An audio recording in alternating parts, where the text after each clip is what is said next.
इसके बाद भी चीजें आएंगी और वो इतनी भयानक होंगी कि सरकार को सोशल मीडिया बंद करना पड़ेगा, क्योंकि सोशल मीडिया पे उनकी बीमारी की इतनी भयानक पिक्चरें होंगी कि लोगों को अटैक होने शुरू हो जाएंगे, पैनिक, घबरा जाएंगे लोग, और सरकार को सोशल मीडिया बंद करना पड़ेगा। पर बाइबल कहती तुम्हारा मन व्याकुल ना हो। क्यों? क्योंकि शैतान का मसीही लोगों के ऊपर, खुदावन के लोगों के ऊपर कोई भी अधिकार नहीं। परमेश्वर, बाइबल कहती है, अपने लोगों से आने वाले समय की बातें करता आया। परमेश्वर ने कहा, अब्राहम में से मैं कुछ छिपा के रखूं जो मैं करने वाला हूं। अब्राहम जो मेरा दोस्त है, बाइबल कहती वो अपने दासों पर अपना मर्म प्रकट किए बिना कुछ भी नहीं करेगा। परमेश्वर, जो मैं आपसे कह रहा हूं कि ये सिर्फ एक ट्रेलर है। आने वाले दिनों में लोग बेसिक्स के लिए लड़ेंगे, खाने के लिए लड़ाई होगी, राशन मिलना बहुत बड़ी प्रॉब्लम होगी, लेकिन ये अंतिम दिन होंगे जब कलीसिया उठा ली जाएगी और उसके बाद का ये सीन होगा। और परमेश्वर आपको दिखा रहा है कि आपको तैयार रहना है। आपको एक दिन आएगा जब यीशु मसीह हमें रैप्चर हो जाएगा और कलीसिया एकदम से, क्रिश्चियन लोग गायब हो जाएंगे और स्वर्ग की ओर चले जाएंगे।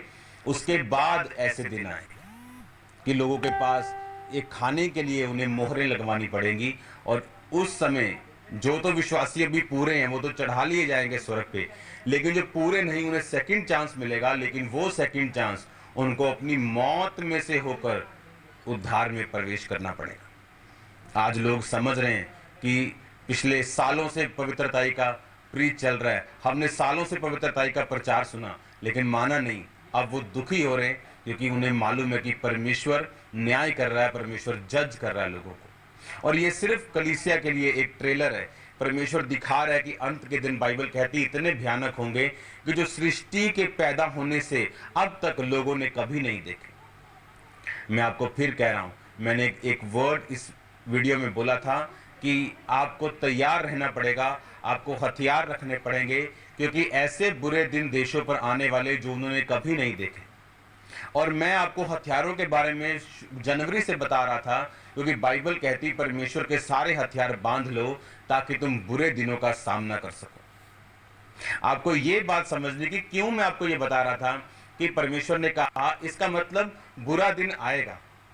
परमेश्वर ने कहा मेरे सारे हथियार बांध लो, यिर्मयाह 6:10 में, क्योंकि ताकि तुम बुरे दिनों का सामना कर सको और सब कुछ पूरा करके स्थिर रह सको। याद रखो, आज परीक्षाओं के दिन हो सकते हैं, लेकिन मसीही लोगों को इस परीक्षा में घबराना नहीं, क्योंकि मेरा परमेश्वर आपके साथ खड़ा रहेगा। डिवाइन हेल्पर्स आपके साथ खड़े रहेंगे।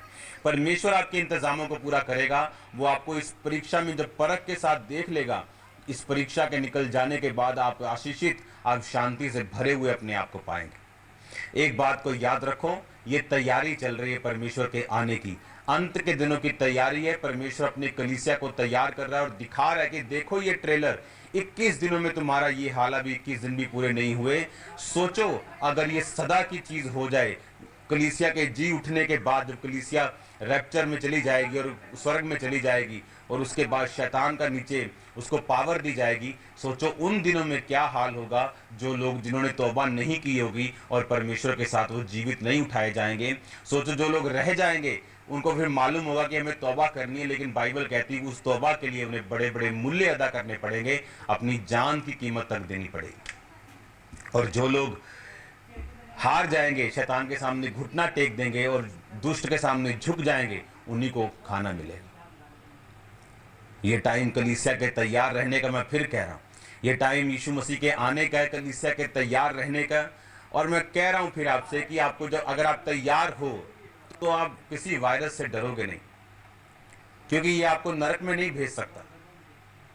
और बाइबल कहती अपनी समझ का सहारा ना लेना, वरन संपूर्ण मन से यहोवा पर भरोसा रखना, उसी को स्मरण करके सब काम करना, वो तेरे लिए सीधा मार्ग निकालेगा। अपनी दृष्टि में बुद्धिमान ना होना, यहोवा का भय मानना, बुराई से अलग रहना, इस कारण तेरा शरीर भला चंगा और तेरी हड्डियां पुष्ट रहेंगी।